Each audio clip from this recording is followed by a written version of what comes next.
Voyin trakka chiqqaniga naq 8 kun bo'ldi akalar. Trakni hayotiga moslashib oldik, trakni rejimiga moslashib oldik. Ya'ni kechqurun yotib, ertalab ishlab, ertalab yotib, kechqurun ishlashga o'rganib olib, endi bemalol yana zalga chiqishni boshlaymiz akalar. Ko'pdan beri kutib yurgan zakazcham keldi. Sizlarga ko'rsataman, nima zakaz qilgan edi. Naqd akalar 1 oy kutdim, borku 1 oy.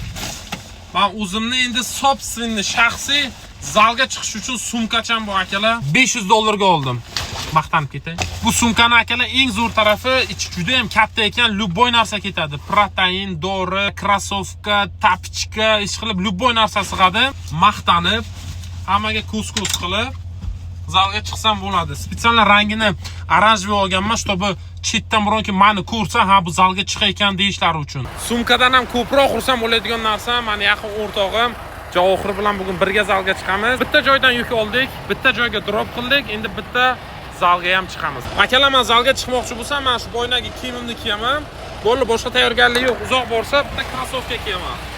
Buruk bilan ham chiqaveraman. Bizning do'stimizga qaraylar, qanaqa chiroyli kiyinib, sumkachalar, Louis Vuitton, Gucci'lar bilan zalga chiqadi. Do'stim ham blog boshlayapti. Hammaqa kamerachalar bilan. Bu nima? Buni bilganlar biladi. Bu ham protein ichadi. Endi uylansangiz nima bo'ladi? Protein ichayotgan odam. O'rtog'imiz yurishiga necha berasizlar? Gavdachalar, formachalar. Turnoqqa paytda energiya beradi. Energiya zo'rmi? Bitta men ekanda akalar, na energiya ichaman, hech nima ichmasdan bitta suv ichaman, shu bilan zalga chiqib ketaveraman. Nima uchun zalga chiqyapsiz? Tez javob bering, vaqt ketyapti. Qonun yaxshi aylanish uchun, kayfiyatim yaxshi bo'lish uchun. Bo'ldimi? Testosteronni ko'tarish uchun. Akalar, bugun biz Planeta Fitnessda zalga kirib, ko'p emas, bir 2,5 soat animatsiya qilamiz, уже yuk olingan yana yukka chiqib ketamiz. Bitta o'zin qilamiz, ha? Ha, vaqt bo'lsa.